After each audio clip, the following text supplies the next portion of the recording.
The Luther doc, Never Too Much, was put on Max recently. And we seen it. And so we're here to talk about it and have a follow-up conversation about a debate we had a while ago. Because we got to get to that at some point too. You want to start or you want me to start? All right. So, growing up, I heard Luther on the radio a lot, but I didn't know anything about Luther. And by the time we were teenagers, okay, let me stop lying.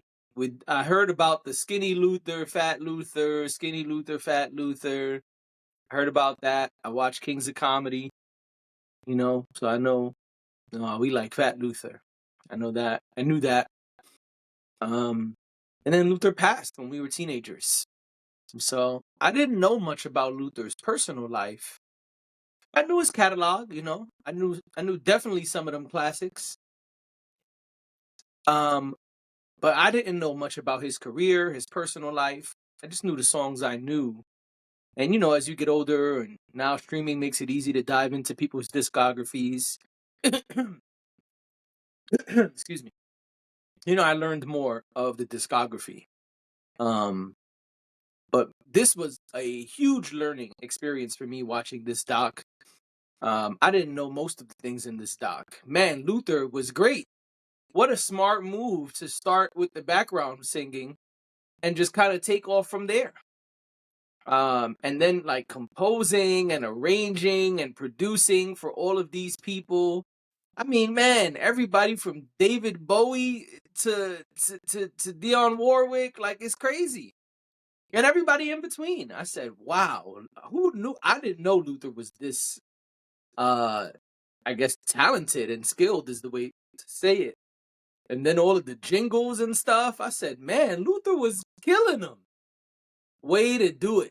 That guy was hustling. He got on any mic he could and did everything he could until he established his career. Who was it that fired him? Oh, I can't remember who it was. He's on tour and they said, all right, man, you need to go do your own thing. You don't need to be here no more.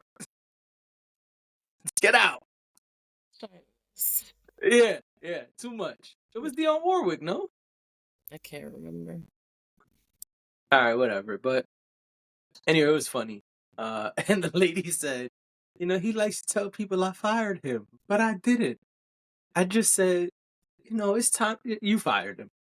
Her story was the same as his. She just said it nicer. You told that nigga get out. Yeah. And that was probably the best move because Luther went on to shine like the astronomical star he was. It was Roberta Flack. Ah, good job. Thank you. Yeah, Roberta Flack said the same story. She's like, people like to say I fired him, but I didn't fire him. I just told him, you've graduated. It's time to move on to bigger things. She said, nigga, get out. He said, I was doing her. He said sometimes she had press and interviews. She wouldn't be able to show up. So I had warmed the mic up for her, at sound check. I thought that was funny. I love that Luther was a student of the game. He was studying all of these great singers as he was coming up and even as an adult. Studying their tonality, their range, the way they delivered their notes, their harmonies. I said, man, Luther was not playing. I love that. To me, as somebody who also studied other artists, it was really relatable to me to hear him say that and hear other people speak about it.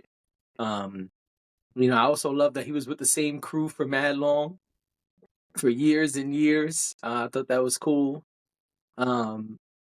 But also I felt really bad for Luther because from the beginning, they say like, oh, hold on. Sesame Street? That was wild. Yeah. I was like, what? Sesame Street? He was that guy. When it just started? Yeah. And I love that everybody was like, nigga, that was Harlem.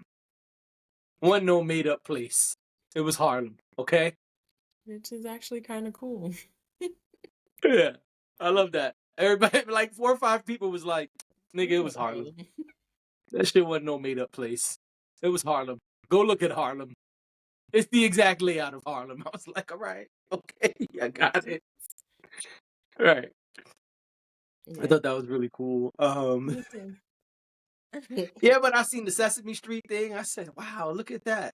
But I felt really bad for Luther, going back to what I was saying, because, man, poor Luther, they wouldn't let Luther get no shine because he was chubby, man. And image is everything. I guess it's just always been that way in Always. the entertainment industry.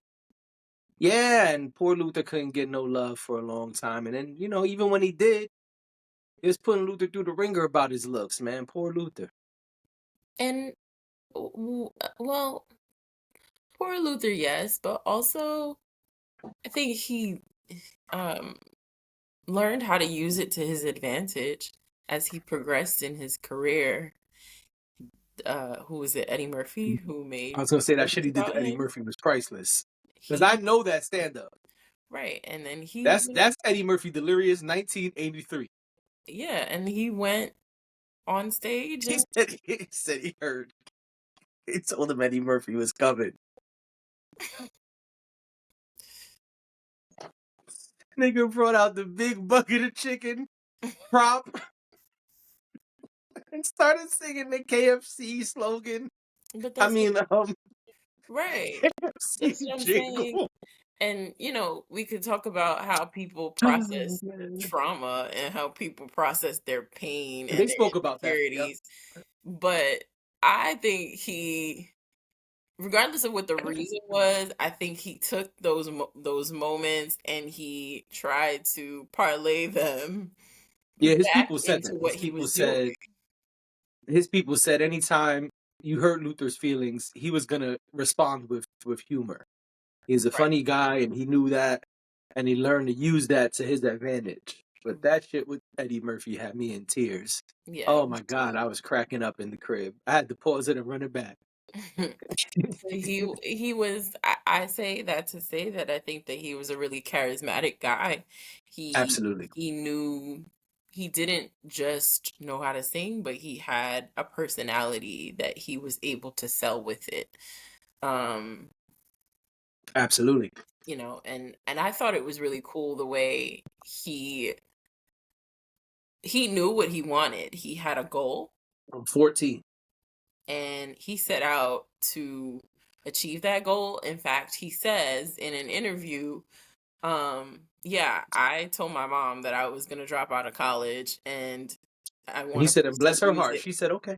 Yeah, and he was like, I wanted to pursue music. He said, I'm just gonna do it. Like, even if I get these rejections, I'm gonna just have to accept them and keep on moving because this is the thing that I want. Right, And I think that's a really courageous thing to do. I don't think we all have the gumption to do what he did. Um, and to have that spirit during that time, I think is even more right, cool and interesting because I think you'll find people doing that a lot more today than you would have back then. right. So I thought that was This is really the 80s. I mean, Luther was popping in 86. We weren't even born yet. we weren't even born yet. Still swimming around in testicles. Yeah. Still getting ready to cook. You know what I mean? Not even in the frying pan. Quite Not, the oven wasn't even on preheat yet. You know exactly. what I'm saying? Um, well, maybe you were, but you were probably the oven was preheating for you, probably. I mean, maybe. but yeah, I was inspired by hearing some of the stories about him and how he just was like, I'm out here and I could sing and I'm just gonna be out here and sing and I'm going to get a Grammy. That's what I want. Oh yeah, that was an interesting situation. And we know how that story goes. Absolutely, absolutely. But I would imagine that it was more challenging back then. Absolutely. And poor Luther, they showed him sitting there every year. Wait. He said he didn't even think he was going to win. He had plans with his boy. Hey man, just come with me to the shit. After that, we'll go get some nice dinner. It's right here in New York this time. hmm Call And Luther right up there. And he got up there and sang finally when it Yeah. really did happen. So I thought that was great. I enjoyed. Well, no, remember they had him performing for other people. They had him doing like his singles. Oh, the Dionne Warwick thing wasn't Grammys. It was American Music Awards. But I thought when he won, Yeah. he got up there when he went to do his acceptance speech, he started to sing. Oh yeah, yeah, yeah. Like just to to fuck with the crowd. Yeah. Yeah, I thought you meant a full on performance because they did show him performing other times too. Mm. But Um, yeah, yeah, he wasn't playing. Wanted that Grammy. yeah. So I thought this was a great this was a great way to learn about him. I agree with you. I don't, or rather, I'm right there with you in that I did not know so much about his life or his story. So it was fun to watch. It was also sad. Um, It was sad. You know, it was really cute what- seeing young Mariah Carey all nervous. yeah, I said, "Oh, look at Mariah!" me and Mariah. All right. I said, "Look at little Mariah." You could tell she was super nervous on that stage, Yeah, and he was just walking her through it. Come on now. yeah, yeah. When she wasn't nervous in that interview, you seen the way Mariah was looking in that interview? Chain was this big. I can't even. My arms don't even fit in the screen. And Chain was brolic. Well, I said, God damn, Mariah had a piece this big on her neck. I said, damn, because you know about Mariah this Carey. big. Because you know about Mariah Carey. Mariah Floss and Carey. You know what I'm saying? Mariah's ghetto like the rest of us. Yes, I know. And I gotta be honest, when I saw her talking with that huge chain on her neck, I said, Mariah's ghetto. Love Mariah, but she can't help She's herself. one of the niggas. Like she's I said, this I no said, look at different. this nigga right here. She like to pretend like Look she's at a this different nigga kind of right woman, here. but she's not. Okay. Look If at you this nigga know, right you here. know. I mean, or if you just watch Drink Champs, she be coming up on Drink Champs. Or Nori just love to be like, oh yeah, I was sipping vodka with Mariah. or just Google ODB's Oh meeting yeah, Mariah. yeah, And then you'd be like, oh. yeah, yeah. But I'm sorry. Back to you were saying the doc was sad. It was sad, because they did talk about his struggles with his weight and Yeah. how that was heavy on him and heavy on his heart. Oh, double And entendre. I was trying not to. You How know, the weight was heavy on him. You know what I mean? You know what I mean? The king of R&B. I can't stand you because I was sitting here going, "Don't say weighing on him," and I Could tried to you find a different you way. like Mariah couldn't help it. You know what I'm saying? So that It was was weighing on him. Come on. challenging to watch, to hear how much he struggled, Yeah. and obviously we could see it play out.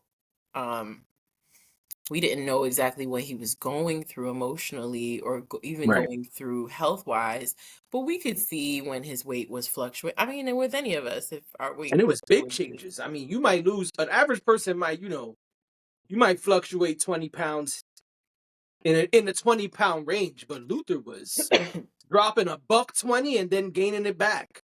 Dropping 116 and then gaining it back. Dropping 150 and then gaining it back. yeah, That's crazy. they were saying it was always an extreme. Like when he was dieting, it was always like They said they said there was no middle.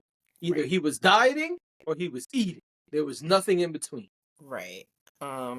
But so that was sad, and like finding out about the moments um leading up to his death and just all of the things that he struggled with. I mean, that Right. part was incredibly sad. I teared up. Um Yeah, definitely. Definitely cried at the end. but it also, I always say this and maybe it's redundant, repetitive at this point, but it humanized him. I think it allowed us to see who he was from the start, Yeah. when he was younger up to when he got older. Um, it's not a perfect story and it's not a fairy tale in any way, but Right. sometimes I think we need to see that for people who are highly successful. I think that there's this assumption that they're out there in the world living their lives and everything is just roses and rainbows and That was one of my favorite parts of the Beyonce Renaissance movie. mhm, She broke her leg or her knee. I can't remember which one. Um, right, like during practice or something. I mhm, can't remember the exact part, but they speak about her healing journey and how she was nervous even when the tour was getting ready to go. yeah, And she was like, I can't do certain moves without feeling the pain. And there's certain moves I don't know if I can do at all. I'm scared I might break it again. yeah, And I was like, wow, who knew that? Number one. And two, the strength of this woman to still be at practice and still put on this phenomenal show despite what she's going through. yeah, So yeah, I agree. yeah. Oh, I also really loved that everybody, including Roberta Flack and Dionne Warwick, was like, hey man, when Luther decides to do a cover song, that shit is no longer your song. Yeah, That shit is his song. And Luther is gonna slow it down and he's gonna Luther it. He will add that Luther flavor that will make people forget completely about your song. not to be And I confused love with that Dionne Luther. Warwick was like, my song was always good, but it was never perfect until when Luther did it at the AMAs in honor of me. Yeah, he was super That talented. was that was so cool to see that. I listened to, I mean, I've especially been listening to him this week after watching. Big Dion. You know what I'm saying? Yeah, the other Dion. Um, but what was I gonna say? Yeah, I listen to Luther a lot. Um, I'm sorry, I lost my train of thought. As I said, Big Dion, I threw you off. You know what I'm saying? You did throw me off. I We were had, talking about him making cover records and enhancing them, making them his own. yeah, I was just basically gonna say I still listen to Luther to this day. Like he's someone that you can kind of, get in a zone with and just throw on some Luther and I mean, And it's take your so clothes off. smooth. I was gonna say it's so smooth and easy to listen to, but Yeah. sure, he does have. It made me think about the movie because they said that. Well, yeah, and I'm Luther sure was like, I don't just want to be tied to that, okay? Okay, I'm glad. I'm happy for y'all. But I don't just want my music to make people do that. I mean, he was doing love songs and ballads and And that's what I Dominican thought when I rock. heard him say that. I was like, Luther, do you listen to your music? Do you know? Right. Do you know? Jamie Foxx had me cracking up. Who, by the way, was an executive producer. And one thing Jamie Foxx gonna do is sing. If you put a camera in front of him, Absolutely. he don't ever Absolutely. let it don't matter who this is about. He's gonna sing anyway.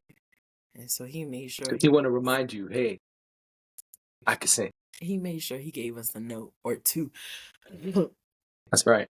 Yeah. That's absolutely right. Yeah, but that was really cool though. He said, listen, when I was younger, I didn't have the skills to talk like I do today. I would call him and just put Luther on the phone. You know what I'm saying? I would just wait till the song came on the radio. Be like, hey, there's something I want to tell you. Hold on. Oh, did the white women recognize him?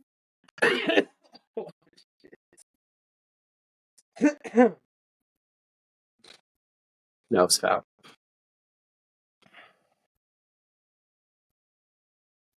That was foul. It was? You think Jamie Foxx was a teenager dating white women? I don't know. All right. Anyway, Did he wait until he had a little money and a little fame? Yeah, he did. I said okay. I don't know I'm Jamie Foxx asking. personally. I don't know him personally, so I can't answer the question. But I know some if people. I ever do have the privilege of meeting Jamie Foxx, I'll make sure to ask him, hey man, You was playing Luther as a teenager for white girls, or it was sisters? I mean, because you might be onto something. Some people think that white women are an upgrade. Some people do think that, and that's unfortunate. Fuck them. Anyway,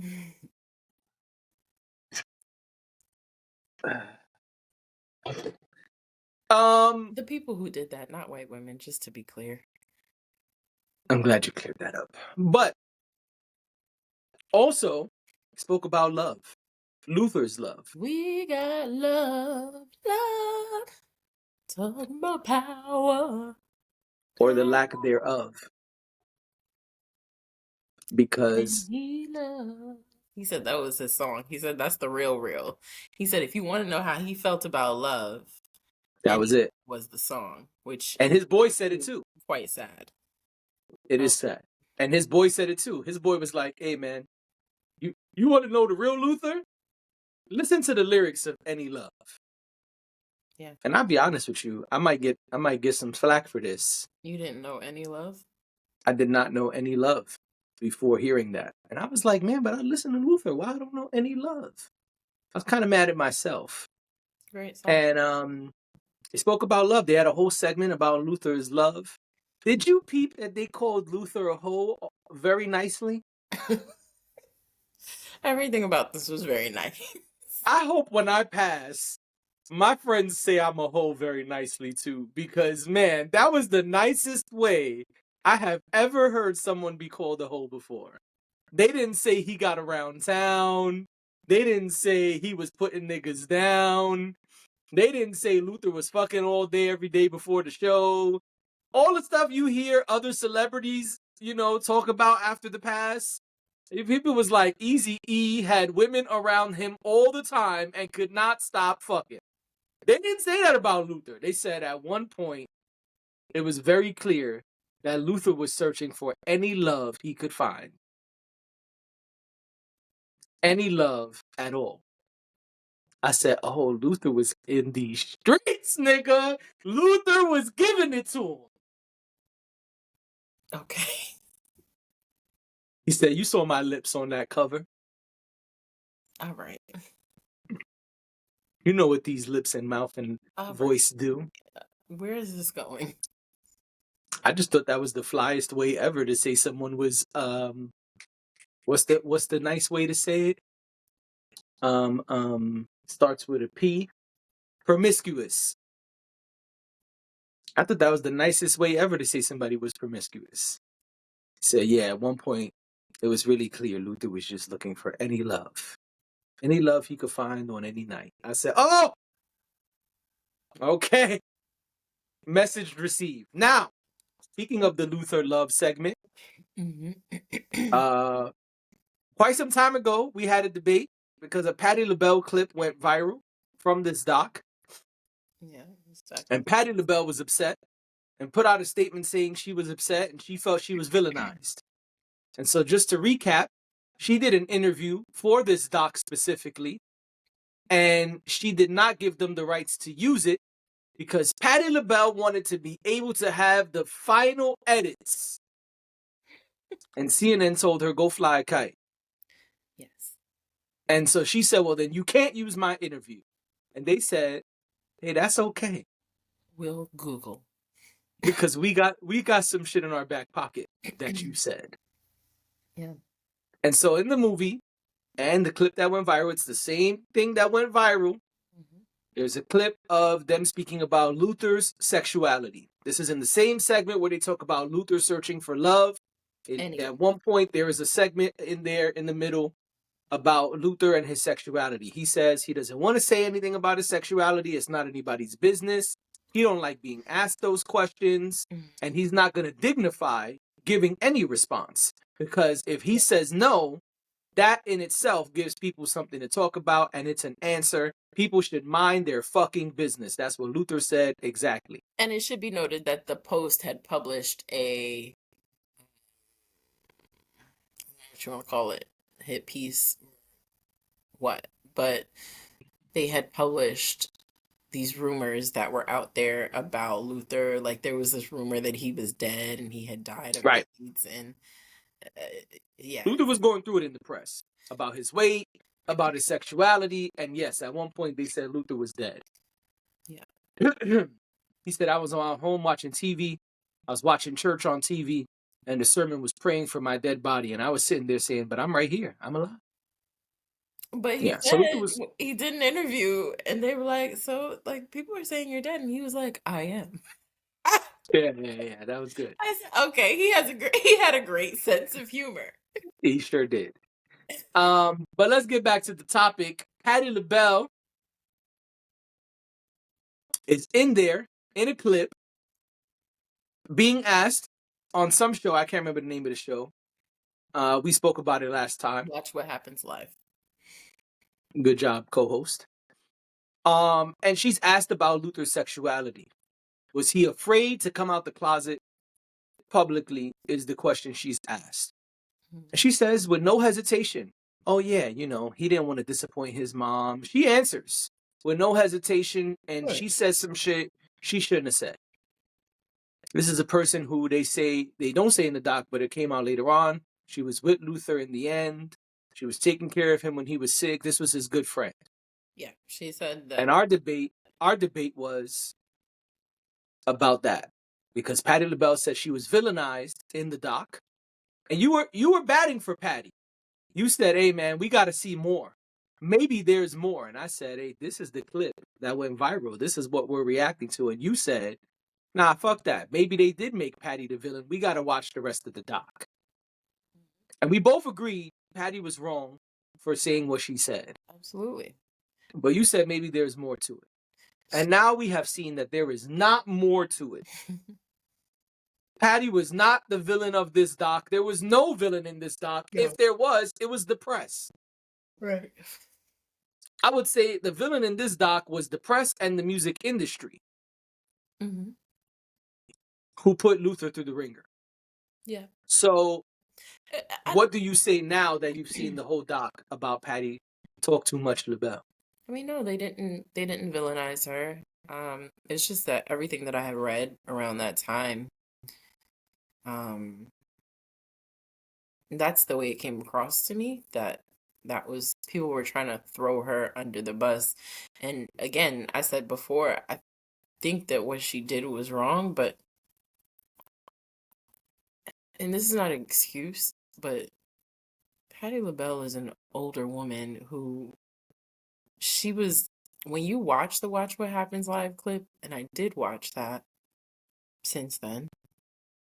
When you watch the clip, it doesn't I think that the host was trying to be probing, and he tends to ask things that might shock people or be salacious. And even in that moment, I didn't gather from him that he was being salacious. But Patty, to me, came across as someone who just was asked a question and answered it honestly. The problem with answering it honestly is that she divulged information that she shouldn't have, Right. and that she ended up in turn um, violating Outing. violating him and um, something that he was trying to protect. Right. And I never agree with that. I don't agree with that. And I didn't agree with it then when we talked about it before. But I also realized that Patti LaBelle was, and again, she says in the clip, the Watch What Happens Live clip, if you watch the full clip, she says that was her best friend. Like when you watch it, you don't get the sense that Patty was trying to like she she had nothing to gain from saying what she said. She just said it, and it's an unfortunate thing that happened. I wish she hadn't said it because it sounds very much, even in her explanation, it sounds very much like he didn't want that to be public information. Right. So it shouldn't have been. I don't think you get to take that away from people when they die.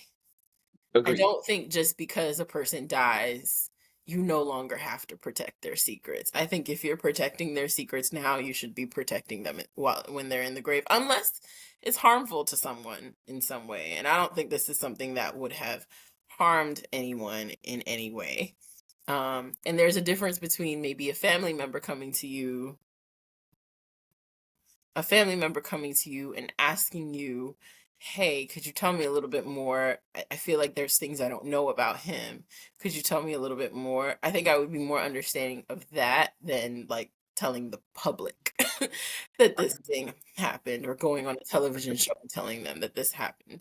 So I still don't think that Patty is a bad person. I don't think that Patty meant harm, but I think that she inadvertently probably did cause some harm, or just he's not here to say whether he was upset or not about it, but she didn't protect his secret, and No, that's Patty was not foul. that's not cool. So that's where I'm at with it. Yeah, same. I think she slipped up, she fucked up, and that's that. But no, Patty was not villainized. Yeah, I think she let them create. I think she allowed. I'm trying to figure out the right way to say it. I think she allowed the interviewer, Andy Cohen, she allowed the interviewer to claim that conversation. And I think there was a way for her to take it back from him and not actually answer the question. Yeah, Um, she had to say, "Hey, that's my friend, and I'm not going to discuss that." right. That's Um, it. But without hesitation, she outed Luther. right. And you say it without hesitation, but that's what I'm saying. I think she just answered, right? Like, I don't think she thought about it. I don't Right. think But she, even on this podcast, we ask each other questions and we think before we answer. of course, I'm not, So that's why I keep saying without hesitation. She just blurted her answer right out. She didn't even take a moment to pause and think, oh, would my close friend want me to say this right now? right, What would my close friend want me to say? right. Like if somebody be like, hey man, why Dashing D be wearing hats sometimes on the podcast? I gotta ask myself, what would Dash want me to say right now? One. Two, what can I say that would be harmful to Dash? Because I don't want to say that. And number three, who the fuck is this person asking me this? Do they deserve an answer? Is it their business? Those are three things that I gotta think before I open my mouth and spit out an answer. Patty didn't do any of that. She just immediately was like, yeah, he was struggling and he didn't want his mom to know. And son, what are you doing? I mean, and I agree. I'm never okay when people tell my business. So like I'm totally in agreement that it wasn't the right thing to do.